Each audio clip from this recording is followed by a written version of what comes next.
Underdog Fantasy is the fastest growing fantasy app and easiest place to play fantasy sports. Just jump on UnderdogFantasy.com or download the app, draft your team, and that's it. And if drafts aren't your thing, they also have a pick'em game where you can win 20 times your money in a single night. Use promo code RADIO, and Underdog will double your first deposit when you sign up with up to $100 in bonus cash. Deposit $100, get $100 free. That's promo code RADIO. Terms and conditions apply. This way.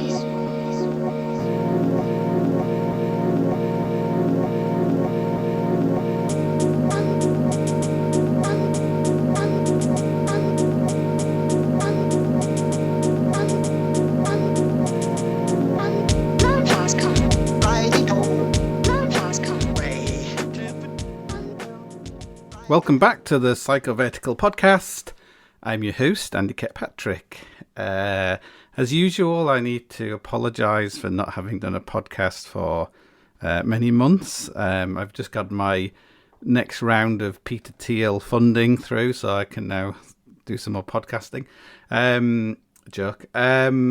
So yeah, the reason I'm getting off my arse and doing a doing podcast is I have like loads of emails with people asking questions and things. And I kind of ignore them, but then one of them is actually time sensitive because it's someone who's leaving on an expedition tomorrow on the 13th. So I decided I didn't want to be too slack. Like, what if I didn't say something and something terrible happened? I could never live with myself, all that kind of stuff. So I decided to do a podcast and reply to this question, and then maybe I'll get back into the groove of doing some more podcasts. What have I got? Any news I should fill you in? I do have some news, but I can't fill you in on that news. Yes, I'm transitioning. I wonder if life is like. I was looking at someone on Instagram. I've kind of gone back to Instagram a little bit, but it's just it's only a small amount. Someone who just got pretty bad frostbite climbing in Alaska, and they were all kind of stressing about it, as you would, having bad frostbite in her toes, and being my usual positive self, I've made a comment that like all life is about change management, and you'll just adapt, as you always do in life, to whatever life brings you. If you've got got less toes, you'll have to do something. Like Ryan Messner lost lots of his toes, and he was grand with it. So drama queen. What's I going to do with this? And anything else happening? I went over to the lakes recently. It was terrible. I had a terrible trip to the lakes, and Noah got sickness and vomiting thing, and then I got it, and Vanessa got it, and all that kind of stuff. So and the weather was crap, and it was a tree fell on the place we were staying in, and it was terrible. I think I just can't wait to. I always just can't wait to get home these days. I'm turning into one of these really reclusive people. I went to the Best of Banff yesterday. It wasn't really the Best of Banff. It was just the Banff on tour, World on tour. It had some good stuff in it. It had a very good film about. I don't know if anybody's seen it. That film about Action Direct, that French woman doing Action Direct. I thought that was really good, and I quite liked the fact that this woman was in the French climbing team, and they wanted her to dedicate all her time to the being in the Olympics and stuff, and she was like, fuck that, and she went off and just tried to do Action Direct instead, and tried for over years and years and years. And tell you what happens at the end. But anyway, so it was. I thought that was quite good. It's quite good when people kind of turn their backs on things that make sense, and do things which don't make any sense at all. And yeah, I think that's good. I think maybe when you do the right thing all your life, is you probably get to a point in your life where you realise you did the wrong thing all your life, but you didn't realise it until it's too late. So yeah. So my my son is still here. My other son, my second grade son, is my original. It's good to it's good to have loads of kids, because then you can sort of work through all your shit dad stuff, and just work it out. I did a post on Instagram. I don't go on Instagram very often, but I did do a post on Instagram. I don't know why. I think the reason I've gone back to Instagram is I need some kind of creative outlet, because I don't do anything that's creative anymore. I just write. Like, I'm writing a book now about top rope soloing. On the Line it's called, and the reason is that if you do a Google search for top rope soloing or Petzl shunts, whatever, you generally somehow get to my website, and I seem to become like someone who seems to know what I'm talking about, even though everything I've written is probably not correct. So I started updating Me, Myself and I, the book about rope soloing, and I think there's like a paragraph about top rope soloing in there, about training for like big wall soloing. And I started like rewriting that, and then I was like, but before I knew it, I'd written like, like 30,000 words on this one thing. So I've decided to just focus on that, get that done, because a lot of people seem to be top rope soloing these days, and try and sort of get all the current thinking and stuff into some form of stuff people can read, and bang that out. So but that's a long drawn out process doing that. So like nothing. I think it's just me. I think I'm just not cut out to do anything complicated, because it just takes. I spent like all morning just working out what like the European, the EN 573 regulation for rope something devices is, and God, it's like I don't know why I can't just. I'm reading this book about sea kayaking, and it's just where this guy has basically got like one line about, say, like a drag thing you throw at the back of your kayak, stop your kayak. I would probably end up writing a whole chapter about it, and I don't even know what it is. Do you know what I mean? Like it's a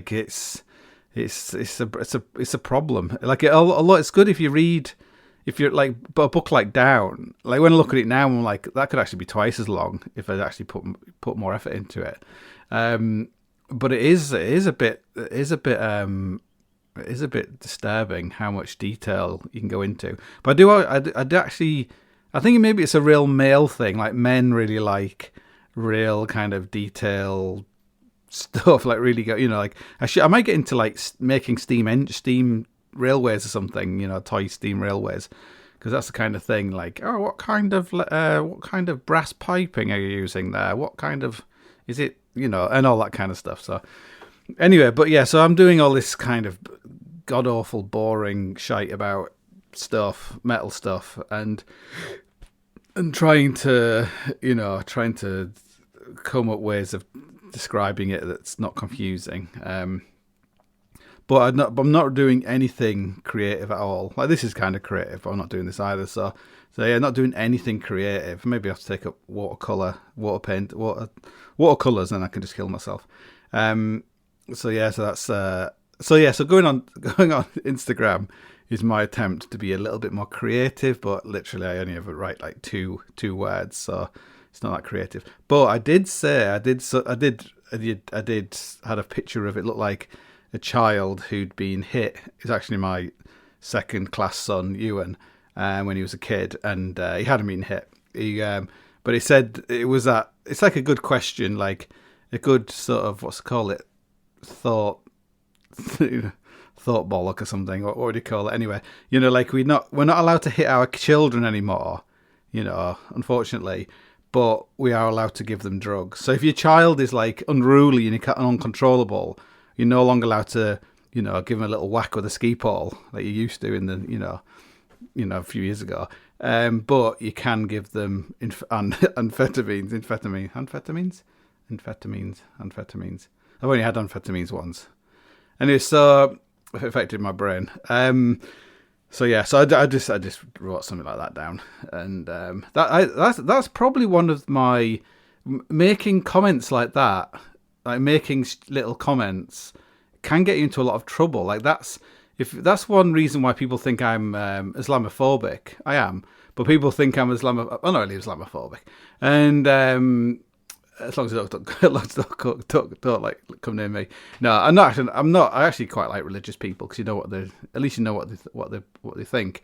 But I made that comment about why is it's very common. It's a very common like little thing to say, but it's like why is every time one person, one American guy shoots lots of people with a gun, then everyone who's got a gun is to blame and you have to take the guns off them. But when it's a Islamic terrorist, it's just that one individual. Like the religion hasn't got anything to do with it. So it's not making any. It's just an interesting observation. Probably not very interesting. But anyway, it sort of signalled me out as being Islamophobic. So, seeing as I am, it doesn't really matter, does it?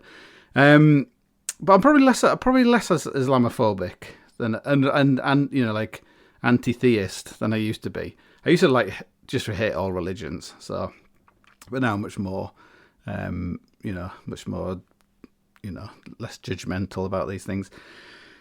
So what's that got to do with what I was talking about? Twitter, Instagram. Oh yeah, so Instagram. That's why I'm back on Instagram. I think my Instagram is like Andy K climbing something. Like my daughter did it for me, like a really old person.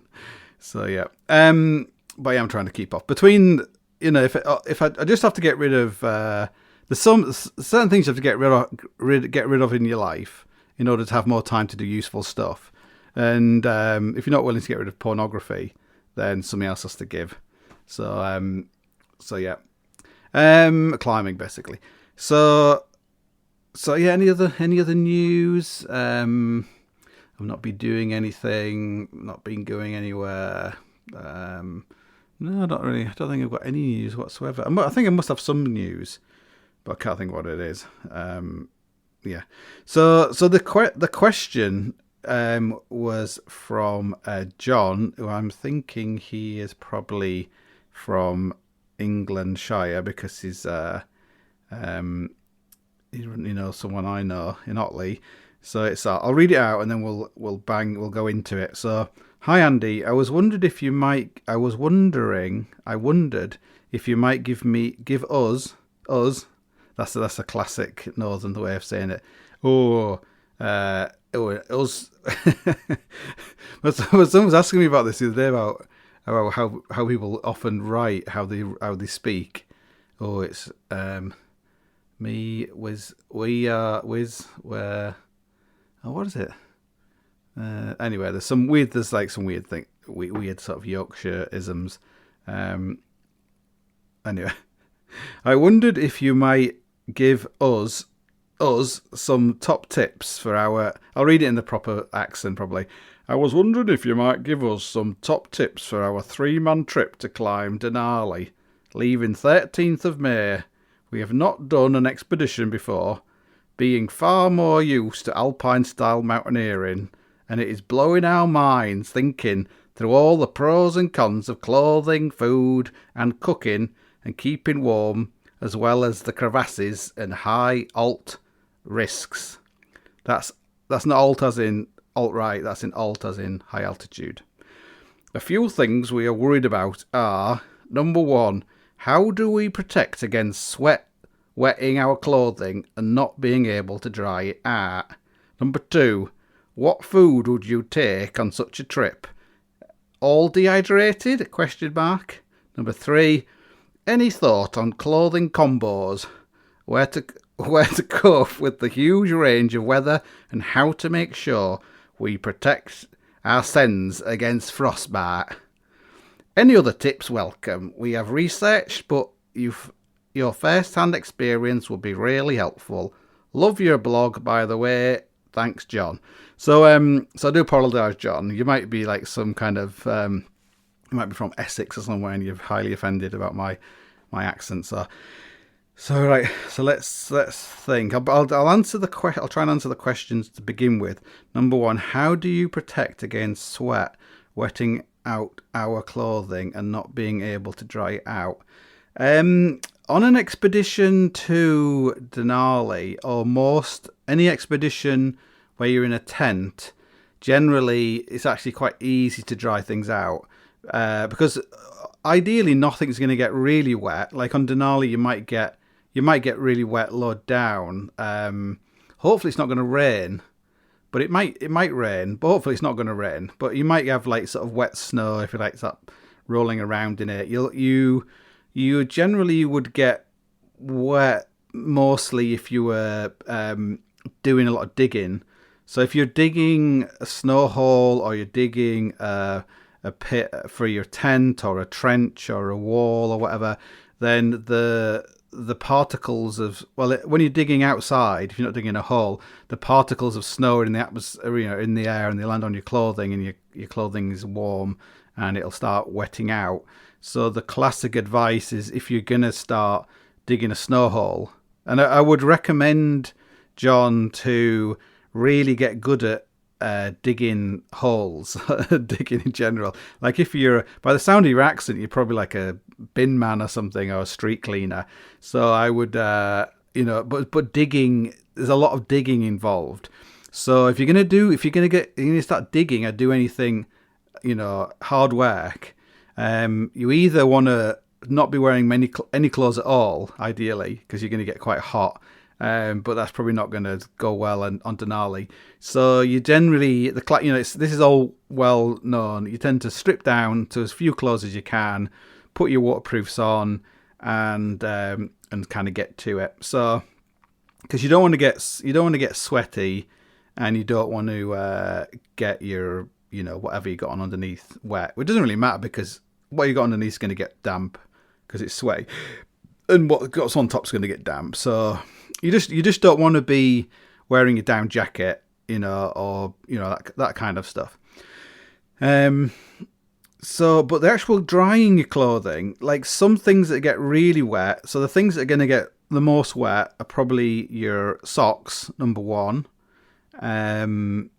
your base layer from sweat, and your gloves, and maybe things like your, like anything that goes around your face, or like a balaclava, buff, whatever.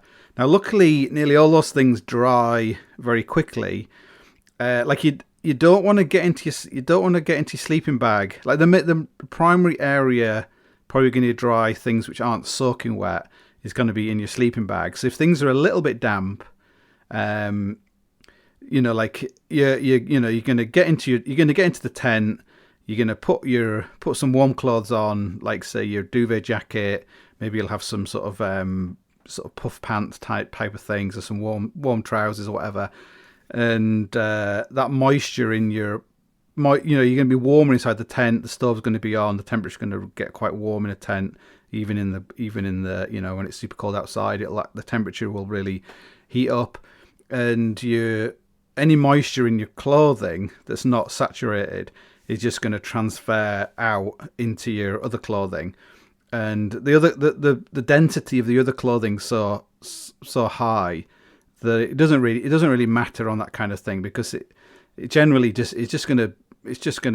not going to be a big problem. Like things are going to be drying all the time. Like when you're inside the tent, you can dry things. Like you'll find that as long as you've got like pretty good base layer kind of clothing, it's not crap.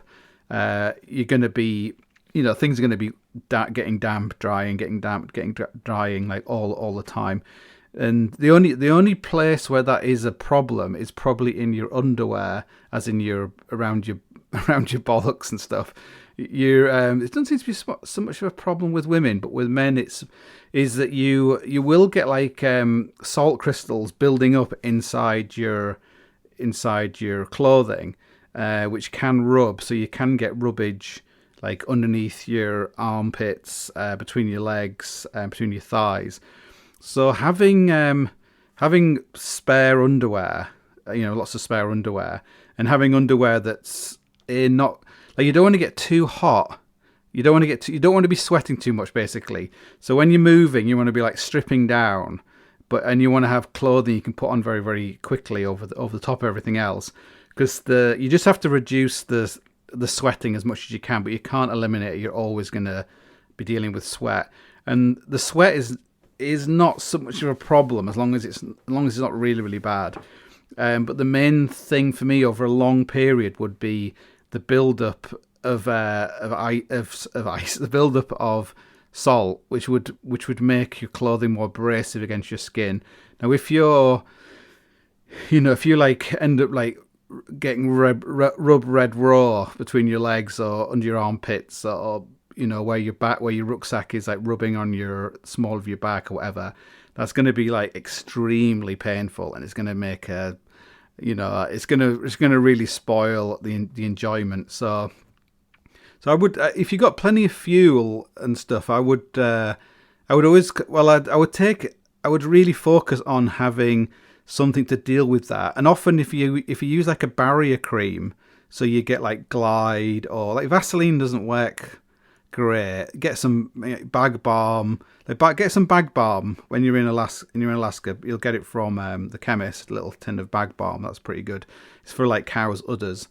If you see any cows, you can make their day.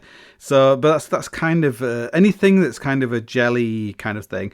I'd also take some like Sudocrem. Sudocrem's very, very useful. Like a little thing of Sudocrem. Like I'm not talking like a giant like liter of it, but like take some Sudocrem, and also the ibuprofen gel is actually quite good as well. If you get the odd tweaky thing, that is kind of useful for that. But anyway, so I'd focus more on the rubbing and abrasion and skin damage from moving, rather than like frostbite and all that kind of stuff. Like, you really shouldn't be getting frostbite on Denali. Like, you really shouldn't be getting frostbite on Denali. Like, it's not the 1960s. Like, you've got really good gear.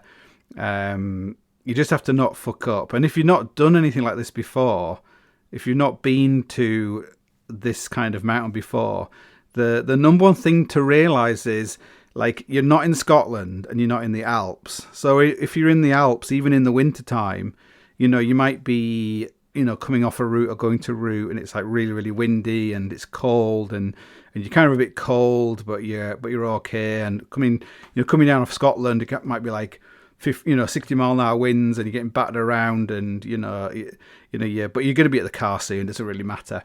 Like on Alaska, as you get higher up there, you've got you're always going to be tireder. You might feel stronger as you get higher because of the altitude. The altitude makes you feel stronger. Didn't know that, did you?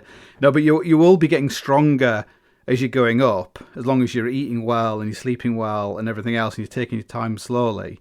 The altitude is going to affect you when you get above. It's probably, it depends how fast you go, but if you get to, is it Camp 5? Anyway, the last camp, you're probably going to feel it up there. But you are like a lot higher, and it is colder than it seems. So where you would take your glove off, in Scotland, or ice climbing in the Alps and something, and you'd be like, be doing your boots up or whatever, and you put them back on again. Like on Denali, there's more of a chance that you might get frostbite, and also, you have to take a lot more care about your face. Like getting frostbite on your cheeks, on your nose, your ears, all that kind of stuff. So anyway, we'll get to that in a minute. So take stuff for abrasion, and also take stuff to deal with abrasion. And if you start feeling something's going on, if you're walking along the glacier on day one, and you start feeling like you've got a sweaty arse or something, and you start feeling that there's something rubbing. It's like, if you're doing like a half marathon and you start feeling like the seam in your shorts is rubbing, then it's not gonna be too bad, because by the time you finish and you get home and have a shower, it's over. But if you start feeling like that on day one of like a 4-week trip, then it's gonna be difficult for that to heal properly. You're gonna have to start covering it up and everything else. So always so try and think more of you doing something that's athletic, less but less mountaineering, if you know what I mean. So anyway. So anything that's wet is probably going to dry in your tent or when you're wearing it. If you get the stove on, if you take plenty of fuel. This is voiding the warranty, by the way. Like, this is not what people recommend. You can run your stove inside your tent without a pan on it, and it'll be fine. You're not going to die of anything. You can leave, give yourself some ventilation, but you can actually create like a lot of heat, like inside your tent. You could have it in the porch, but if you really want to get like a real kind of heat going, you want to get it inside your tent if you've got a big tent. And obviously take precautions. Don't burn yourself. Don't set the tent on fire. Get the stove going so it's stable. Then bring it into the tent. Put it on the tent, but on a wooden board and all that kind of stuff. And you'll actually generate like a huge amount of heat, which was actually dry stuff. You can stick all your socks in the. I've lots of lines in your tent for socks and everything else to sort of dry out. But only hang stuff up when it's actually warm in the tent. As soon as you've got rid of some of the moisture, I'd always, when you go to sleep, you want to kind of put them in your sleeping bag. Now I know this is again, people say not to do this, but because you're in a tent and you've got a very warm sleeping bag, and there's kind of moisture in there's always heat in the tent of everybody else. Then it's not such a big issue, really. Your sleeping bag is constantly going to be drying out. The only time you're probably going to struggle is when you're like at high altitude. So going up to 14,000 feet up to Camp 4, don't really worry about it. When you get Camp 4, it'd be like being on a Mediterranean beach or something. But it's only when you get higher that's when you have to be a lot more careful. But when you get higher, there's less chance of things being wet because you're higher and also you know what you're doing. But the number one thing not to get wet are your socks. If you start the day with wet socks, unless you've got, no matter what boots you've got, you are running a risk. Well, you're definitely going to have a shit day, but also you're running the risk of a frostbite or some kind of like skin damage. So it's unacceptable to start the day with wet socks, and everyone, like, if your mate has got wet socks, then that's on you as well. Like, you're a team, so everyone has to start the day with wet socks. No, everyone has to start the day with dry socks, and everyone has to start the day with dry gloves and dry mitts, and basically, if someone says like, "Oh, I forgot to dry my socks. I left my socks out last night because I was so tired. I got in, I just threw my socks and they're all frozen at the end of the sleeping bag." Instead of saying, "You wanker, you're going to have cold feet now," and then worrying about it all the rest of the day, how are your feet?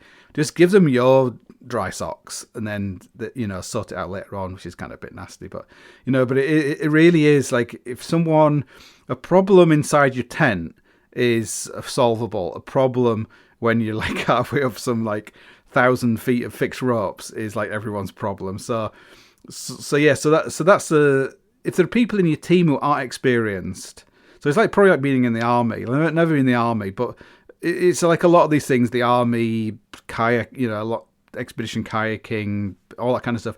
It's all about keeping your shit together. There's not a lot to do, but if you start getting lazy or you're so knackered that you can't, do stuff, then that's when like things go wrong. So it's on you to, if you got to be like Shackleton. Like, someone's got to, the one who's the most capable and is less tired than everybody else has to keep an eye on everybody else and like, oh look, I'll put put that in here and whatever. Like, other ways to dry stuff is it's always nice to fill up an Nalgene bottle with boiling water and put that in your sleeping bag. So that's going to, because you probably have a lot more fuel than you actually need, and you're probably going to be able to get a lot of fuel from other people who've got too much fuel than they need. So, filling up an Nalgene bottle, it basically boosts the heat inside your sleeping bag straight away. And then you've got water to drink in the night. Like, every time you piss, on my Substack, Substack, Andy Kirkpatrick or whatever, there's a thing on there at the moment about piss bottles, basically.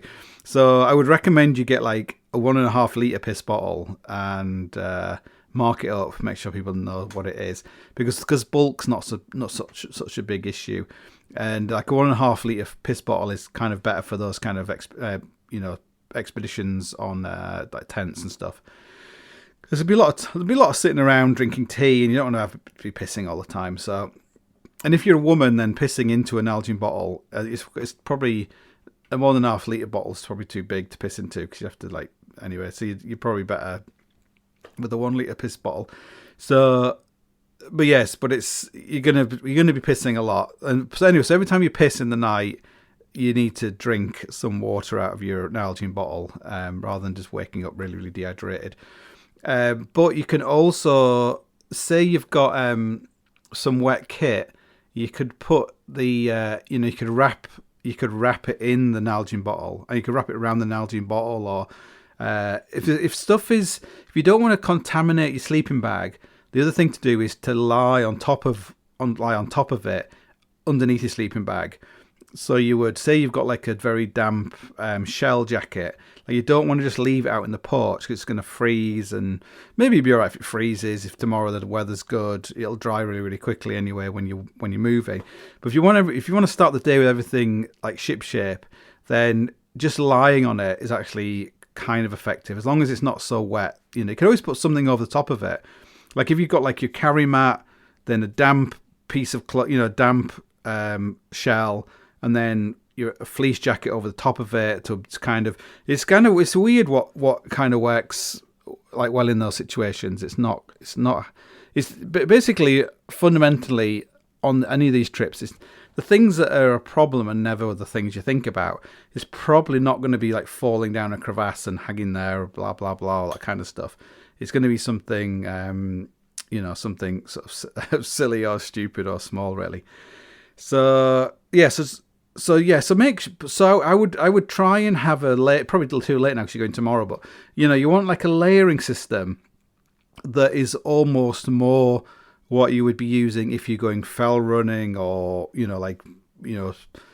walking somewhere.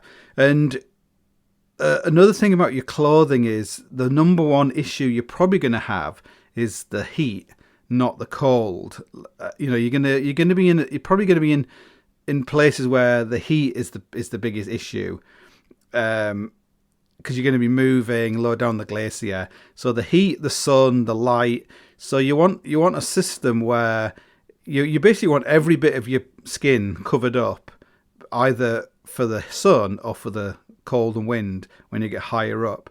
So you always want to be wearing full underwear, and I would also wear stuff on my hands, get some thinny gloves, wear those, and I would also like cover my face, or a really good hat with a visor. You want one with a visor because you might have to wear it under a helmet. You want like those outdoor research kind of hats. You want something coming down the back covering your neck. You want to wear a buff so you can pull it over your face.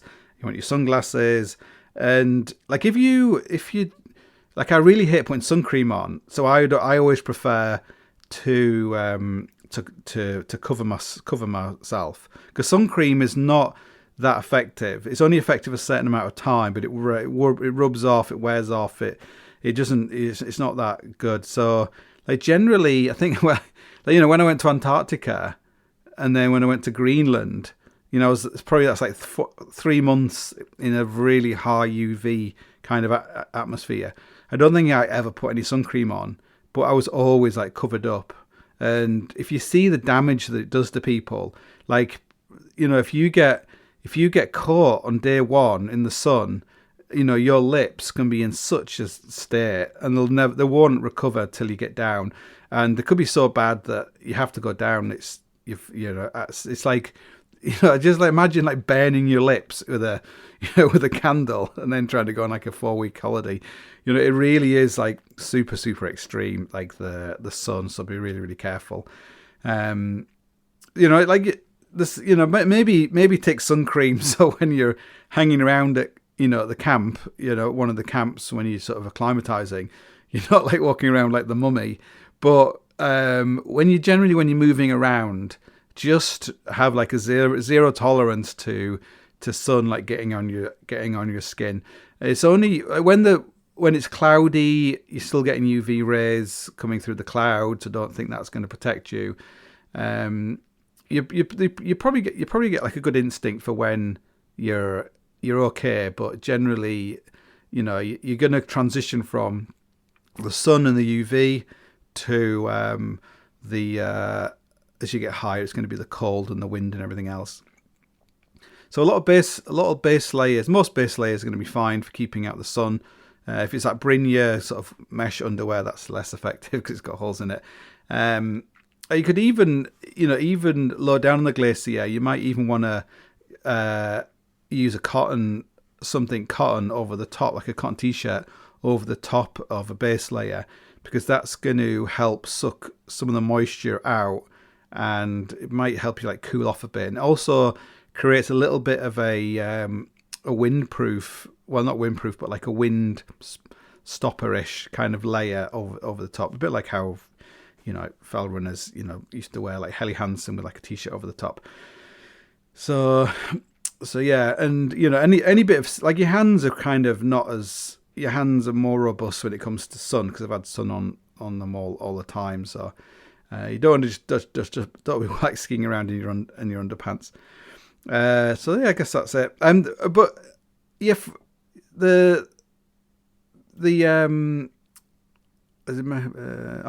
So number 2, what food would you take on such a trip, all dehydrated? Now, like, dehydrated food is easy. It's just easy to take, and it's not that expensive. Maybe when we went to Denali, I think we probably had nearly like 2 months' food, and I think it only cost us like 160. The dehydrated food probably cost us like $160, or maybe it wasn't that expensive. For if you imagine like eating out every night for like 2 months, how expensive that would be. It wasn't too bad. The biggest problem with dehydrated food is you haven't tried it before. So if you're a fussy eater, then you're going to be in trouble. So I would get a wide variety of dehydrated food. Now, dehydrated food is like there's arguments for and against, but you definitely want dehydrated food above 14,000 feet, Camp 4, because it's light. You don't have to think about it. You pour the water in, you leave it for a while. One thing worth getting, like if you're really anal about it, you can take all the packaging. You can transfer all the dehydrated food into something else, like a plastic bags and whatever. But it's probably not worth it. So just leave it all in the bags, so you know how much water it has, because they're all different. It shows you where the water needs to go to and everything else. One thing worth getting, if you've got one, is get like one of those plastic clippers that you can close the bag with, even if it's just like one edge of it. So you cut the bag at a slight angle, so it's not fully open all the way along. Because what you want to do is you want to pour the water in. So the water wants to be boiling hot. Like, make sure it's boiling hot, not like off hot. Put the water in. Squeeze all the air out as much as you can, and then put the clipper on and clip it closed, and then put it inside your clothing. This is when you're high up, when it's very, very cold. Put it inside your clothing. Like if you just kind of generally, if you just close the seal, it's got like a seal on all these things. You pour the water in, push the air out, and then like pull this seal thing closed, like a Ziploc thing. But very often you kind of forget it's in there, and you start going to grab something like a Mars bar, and it all like spills out inside your clothing, which isn't great. So that's kind of a handy thing to have. When you're having dehydrated food, the biggest issue is make sure that it's completely mixed. So it's worth taking either a very long spoon, like a long, like camping spoon. So it needs to have like a 6-inch handle, like a long handle, or take a chopstick. Just take one chopstick and just like really mix up the corners, because it's really nasty when you get a big mouthful of like just dehydrated food that's not dehydrated. So get like a mixture, and realize that as you get higher, your appetite is probably going to decrease. You're probably going to be all right up to a certain height, or ideally you want to be able to keep eating stuff, but as you get to a certain height, you're going to find it harder to eat. So generally, you might find that you might only want to have like share one meal between two people, where lower down, where you're doing more effort, you might want a whole one to yourself. And you can also have those meals for breakfast as well. If you're going to set out on a long day, to the summit, you might be better if if there's one dehydrated meal you really, really like, and you're not going to puke it up when you eat it, then you might be well just to have one of those for your breakfast, and then and use that instead. For breakfast, my favorite kind of breakfast is just something that you can eat cold. So I prefer like sort of muesli, Harvest Crunch, what we call it, all that kind of stuff, rather than porridge or stuff that needs cooking. So you just you just want to pre-mix that portion of breakfast with your milk powder already in there in a bag, and then you just stick it into your bowl or whatever, into your cup, into a if you can use like one of the old, just clean out one of the old dehydrated food bags, so you can put your cereal in there higher up, so you don't need to take a bowl or anything. So then you just eat it, and it's you can use the water that you put in the sleeping bag in the night before. Just use that, and you can eat it in your sleeping bag, so it's still so you're nice and warm inside your sleeping bag, and that saves a huge amount of time. Like, I would recommend that you have a system where you only use the stove once a day, so you don't put the stove on at all in the morning. And to do that, you need to take maybe like a flask each, like a 1.5 litre flask, like a classic kind of metal flask. And you just, I've covered this on the podcast before, but you basically, in the evening, you just fill up all the flasks, and the flasks go in your sleeping bag, or just need to be somewhere. Don't have them in the snow, but so you just put them somewhere, and then in the morning, and you fill everybody's water bottles, and everything is, you've got all your water ready. So you wake up in the morning, and you get you pour some of the hot water into your mug, and you have your cup of tea, and then you get some water from your bottle, your cold water. I don't like hot water in cereal. You have your cereal, and ideally, when you've had your breakfast, you still have at least 1 or 2 litres of water, depending on how much you drink. Like, don't end up carrying like 2 litres of water every day and only drinking 1 litre, and the other litre like freezes. Just work out how much water you feel like you need, which might not be what they recommend. And so that means you wake up, and within half an hour you can be packing up and leaving. Where if you're waking up and trying to light the stove, prime the stove, all that kind of stuff, you could be there for like 2 or 3 hours. So, and that is the coldest part of the day, and that's the part of the day when you want to be getting up and moving. You don't want to be setting off too late, and so I'd recommend that. And also you're reducing, like, if you're just reducing the amount of moisture in the air in the tent, really. In the morning, it's just like the way to do it, basically. Like, just use your stove like once a day. Like, if you're having a day when you're like acclimatizing, just sitting around, then you should like just brew up all day long. Like, every 2 hours, make another cup of tea. Eat as much food as you can, and really like chill out. But when it's like time to be getting shit done, then don't be using your stove in the morning. Just get up and get going. And have everything, just have a really good system. When it comes to taking down your tent, like, this is Stan does this, Bill does this. Like, everyone knows exactly what they do. Don't let your tent blow away. When you want to take the poles out, then you want to roll it backwards towards the back of the tent where you've got your skis or your wands or whatever.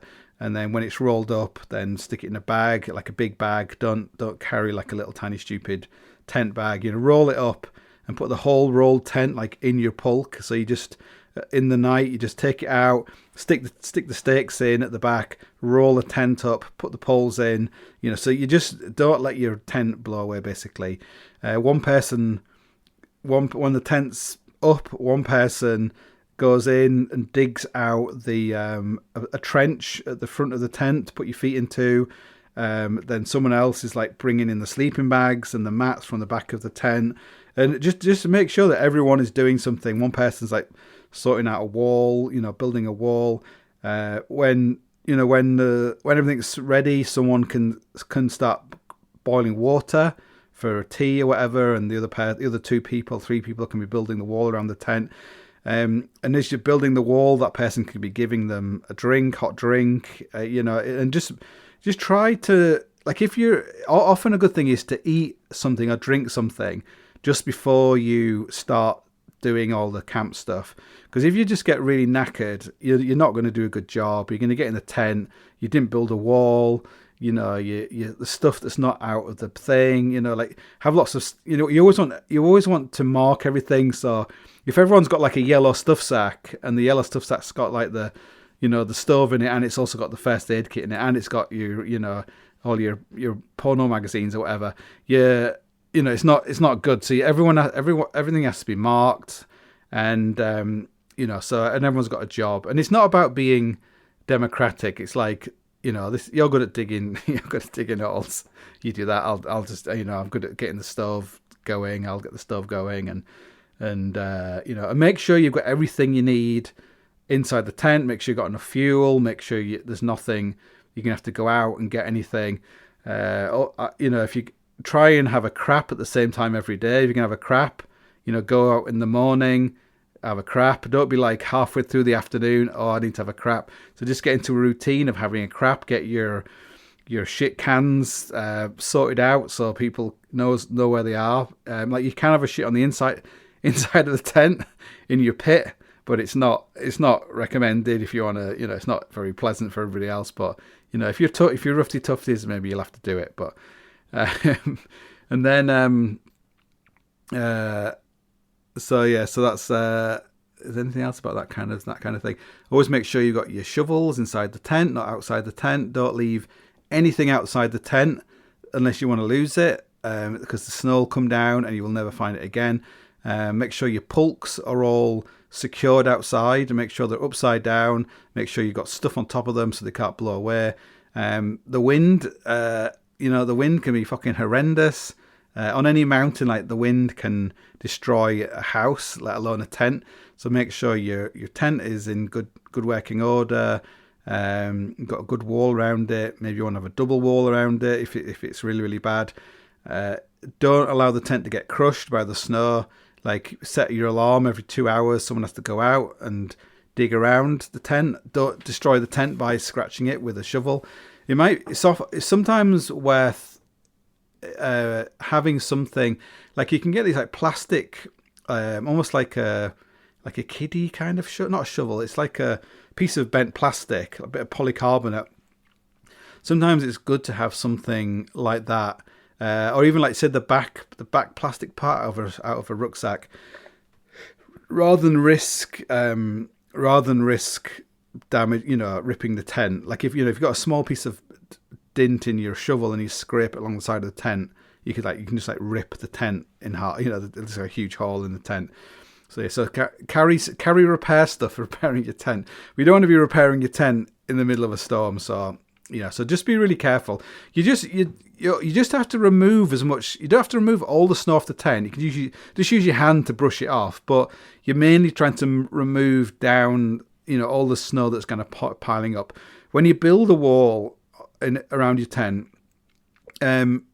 make sure you create enough space to walk around the tent easily, so you can actually go around digging all the stuff out. And sometimes you might be better with a smaller wall, which will mean that the wind actually blows all the snow off your tent rather than a massive wall that dumps all the snow on the other side of the wall where your tent is. So it depends how secure your tent is and where the wind's blowing from. If you've got double poles, single poles, like if it starts getting really dicey, you can always go out and dig some more, dig more of a wall. But there's no like, apart from, you have to be careful of other tents drifting onto your tent. So I would always keep your tent about, like 20, 30 meters away from anybody else's tent. So that includes if there's a team of you, I would probably, unless you're all in the same wall, build a wall around two tents.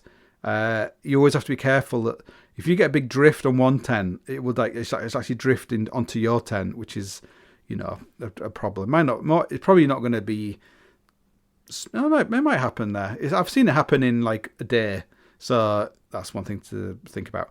So non-dehydrated food. Now, someone once told me that only take food on expedition that you would eat at sea level, because if you don't like it at sea level, you're not going to like it on a mountain.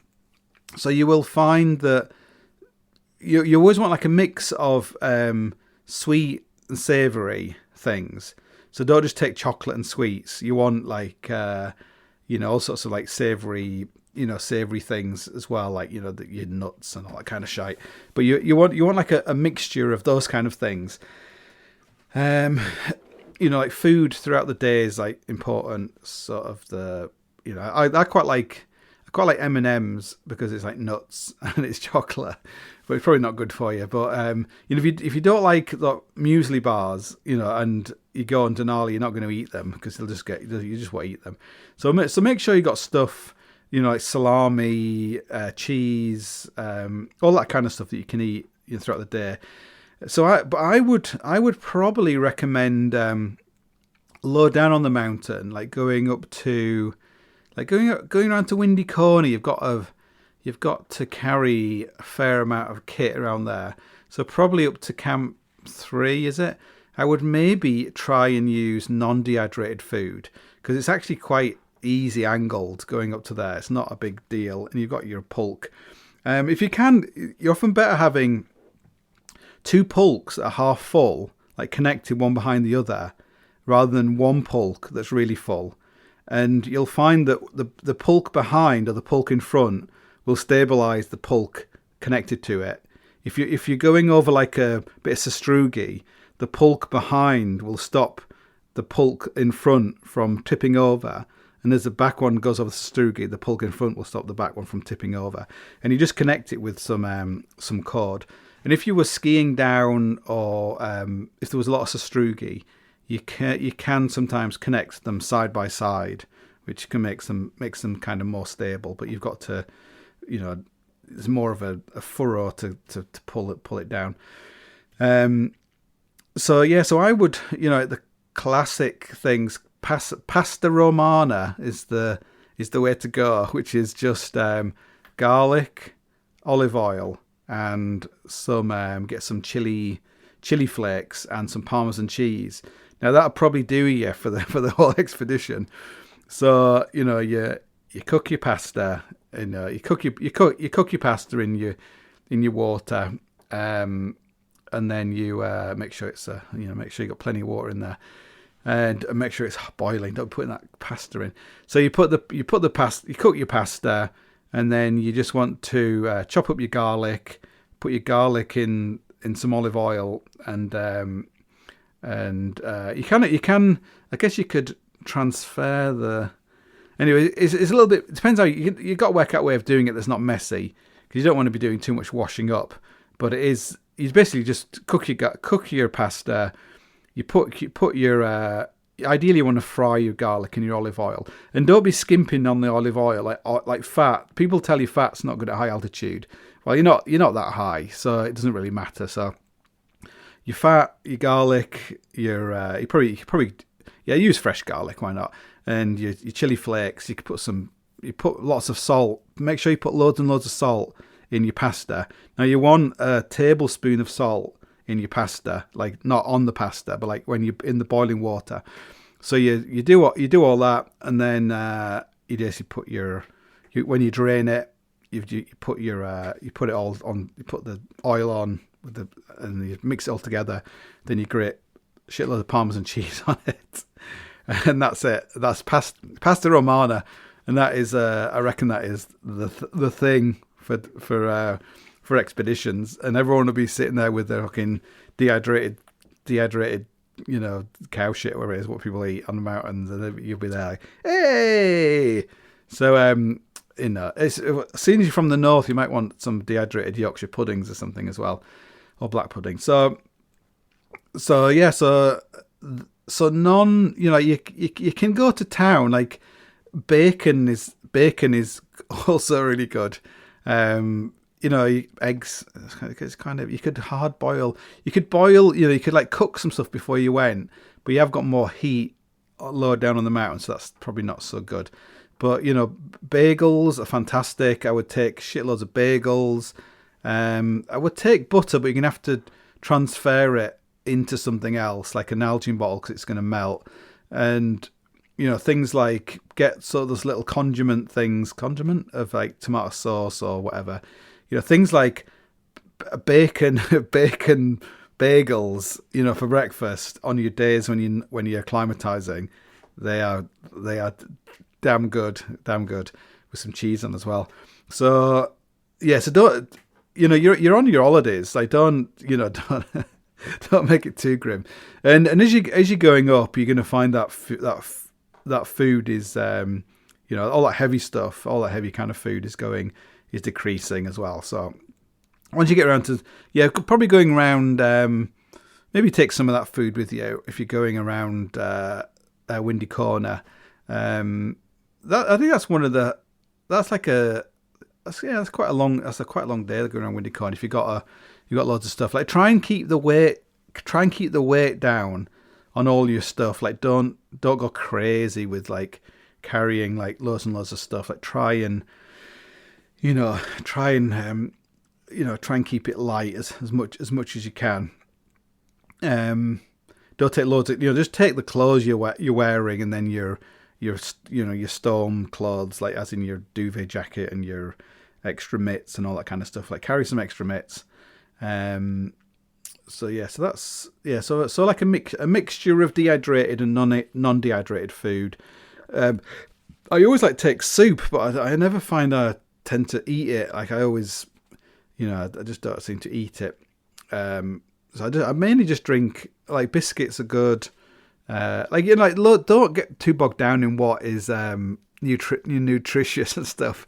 Like just take what you really like. Like there's nothing better than at the end of the day, you've got your cup of tea and you've got some chocolate digestives or something. Ginger biscuits are better because they don't break as easily.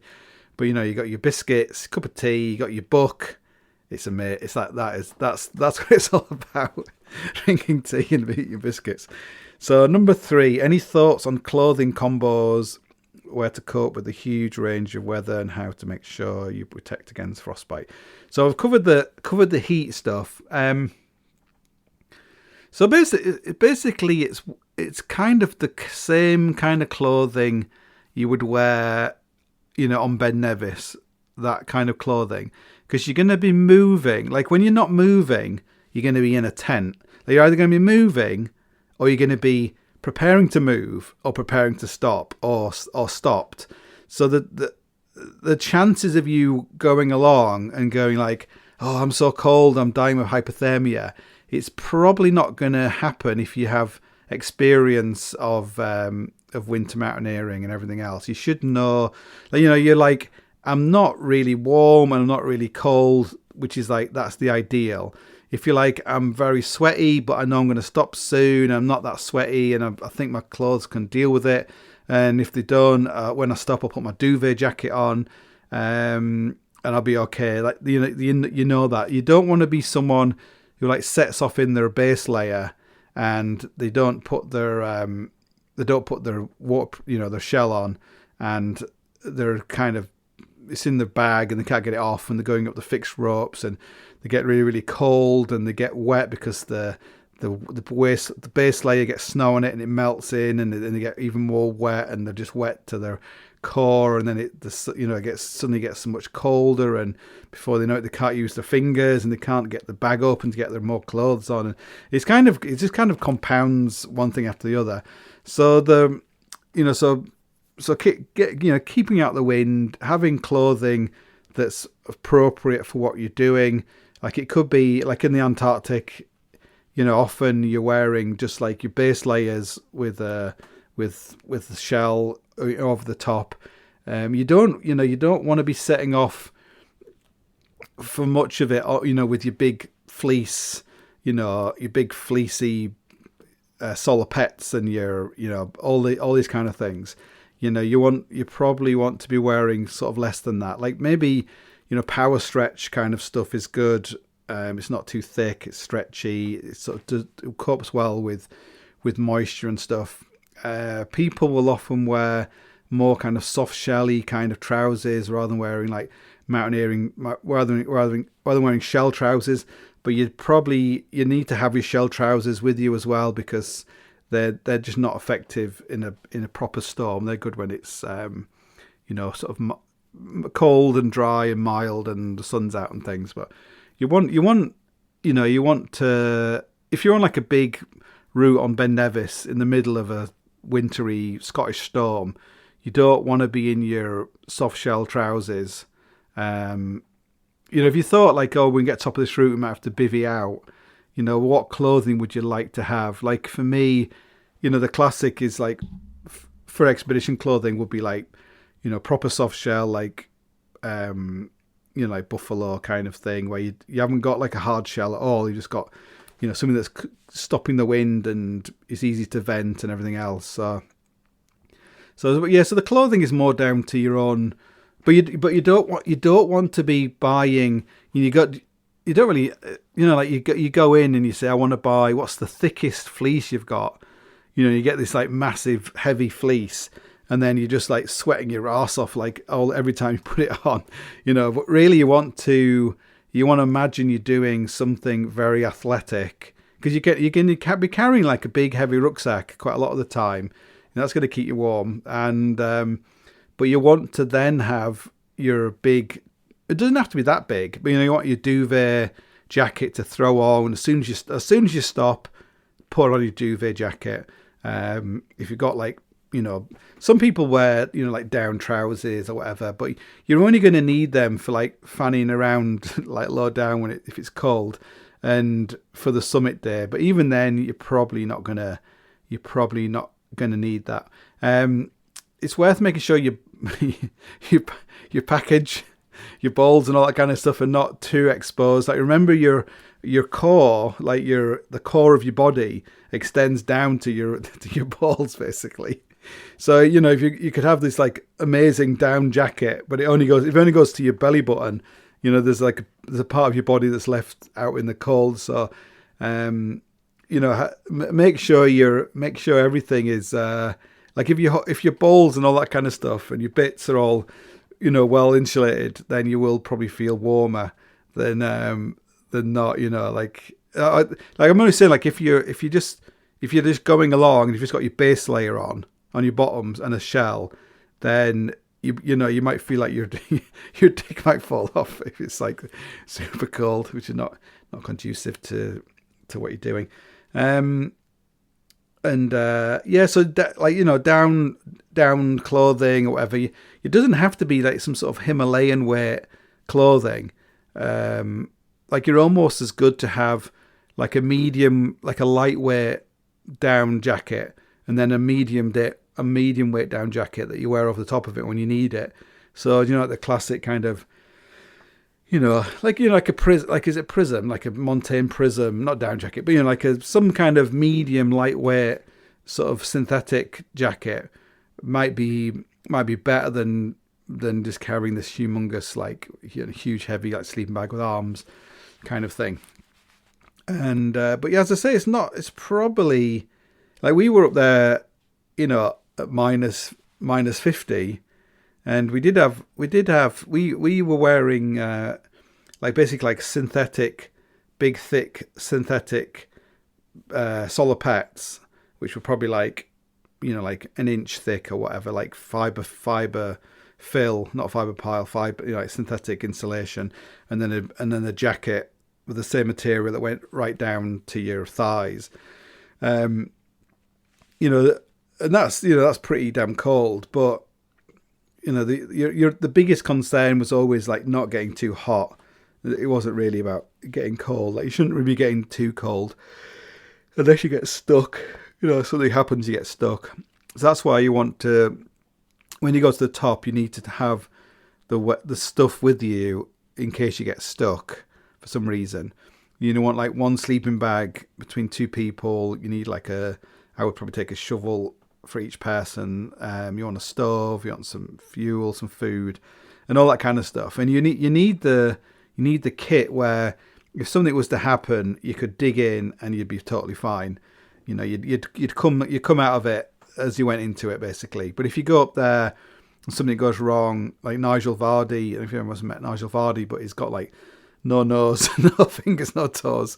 So something went wrong on Denali for him, and that's what happened. So you want and also you don't know, you might have all your shit together, and you might come across someone who didn't, and you might need to have to help them. So it's it's a good thing. And like route finding on Denali, it's like you're basically following like a big track most of the way.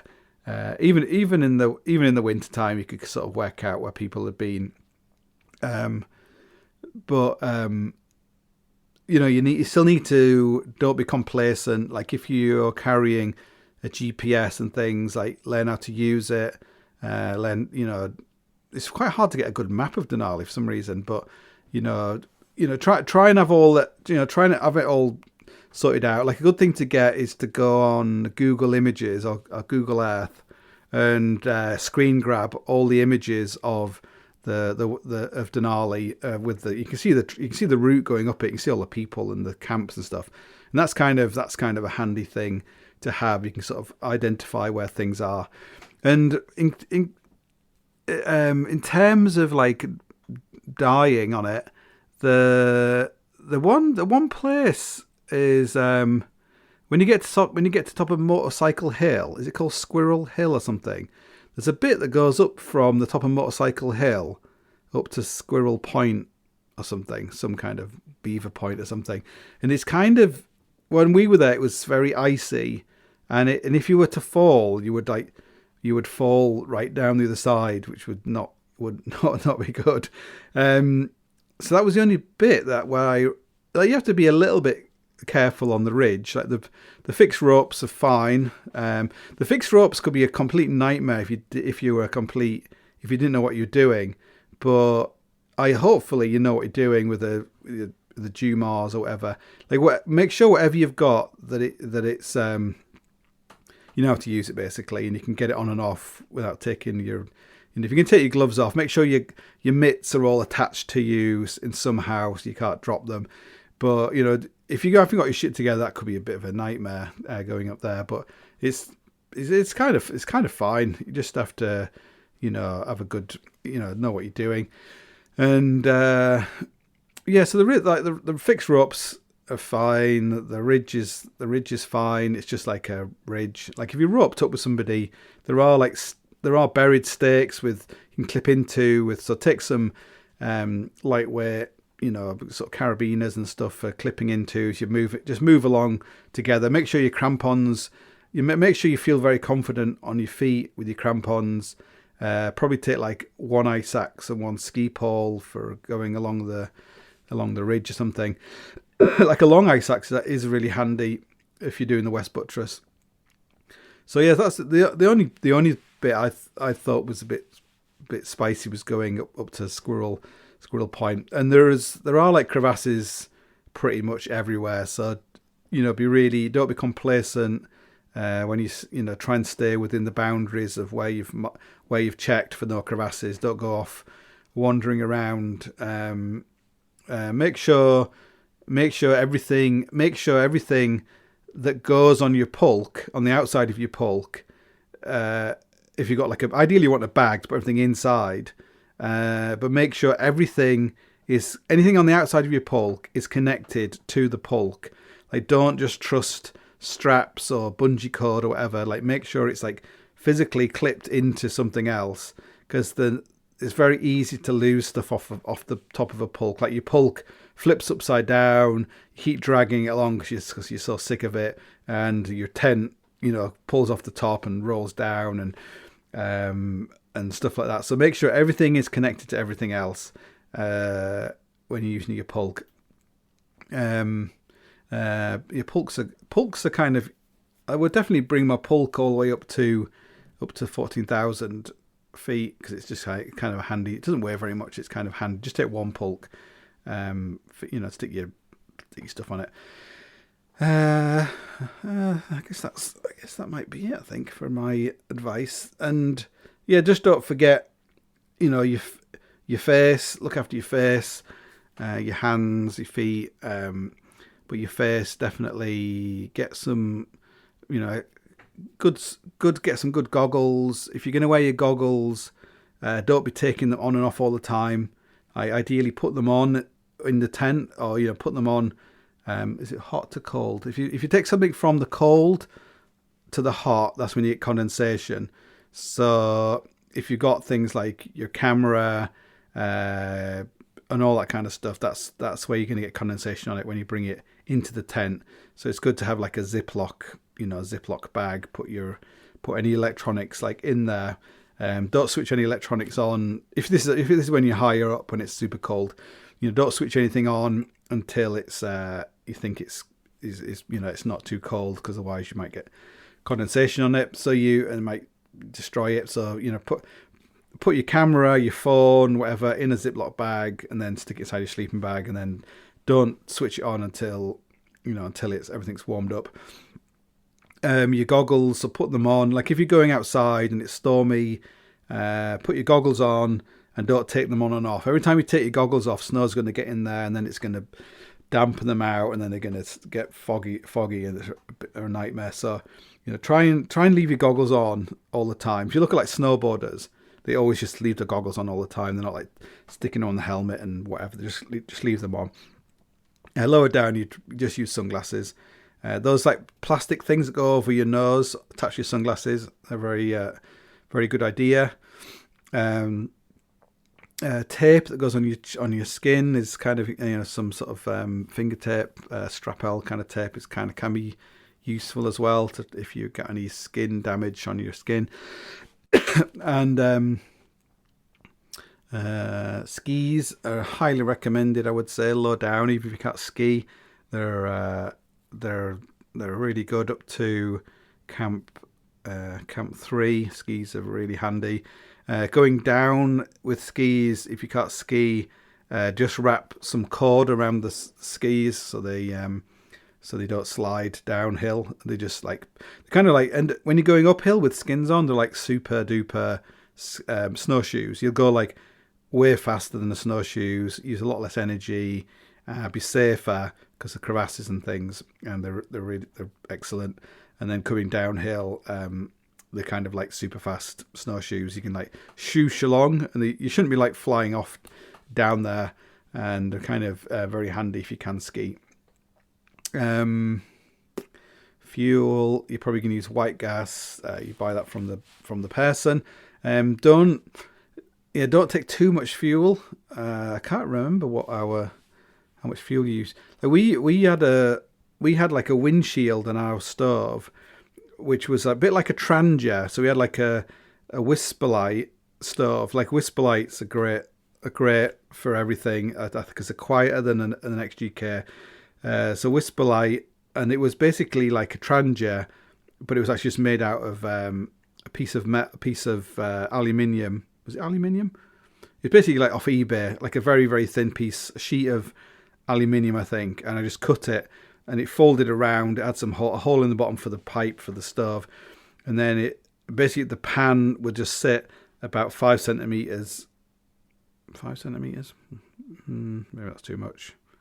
Won't set me. Anyway, it sat a little bit above where it should do on the stove, and that just meant that it combusted all the carbon monoxide in the stove, which is very handy if you have to cook inside your tent in a storm. So as soon as you put a pan on the stove, that's when you start getting the carbon monoxide.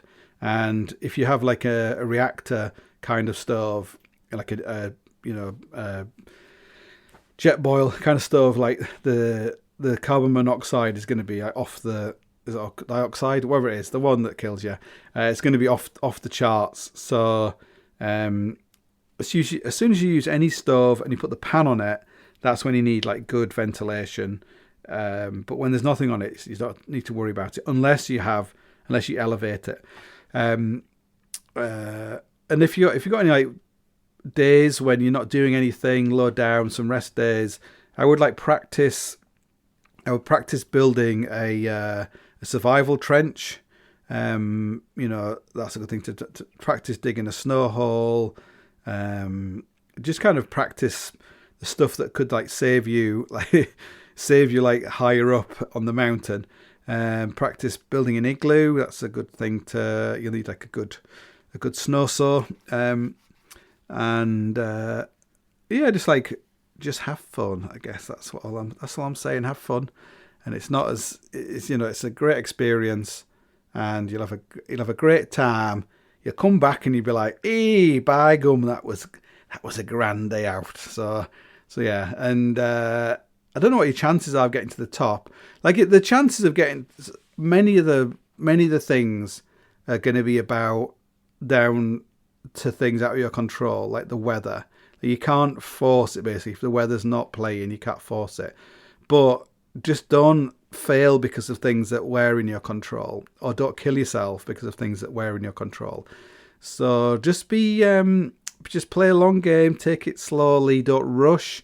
At the beginning of the trip, go much slower than you want to because you've got a lot of stuff to work out. You've got team dynamics, you've got kit dynamics.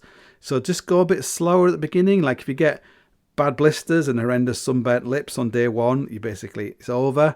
So just like take it slowly and just speed up as you get, speed up at the point where you have to slow down. And take lots of photographs and tell us how you got on. So. Okay, that'll be it for now. I've got some other questions for another time, but that's me talking for too long. And until next time, that's me signing out. Goodbye.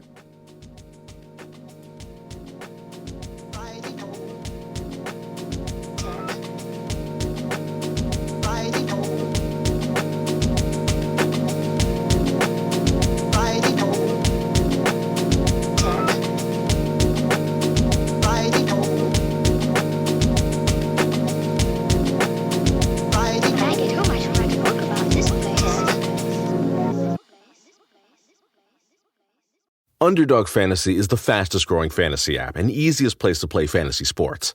Play season-long best ball, fantasy drafts where you only focus on the most fun part of fantasy, drafting your team. Just jump on UnderdogFantasy.com or download the app, draft your team, and that's it. Underdog handles the rest for you. No waivers, trades, or setting your lineups each week. And if drafts aren't your thing, they also have a pick'em game where you can win 20 times your money in a single night. Use promo code RADIO, and Underdog will double your first deposit when you sign up with up to $100 in bonus cash. Deposit $100, get $100 free. That's promo code RADIO. Terms and conditions apply.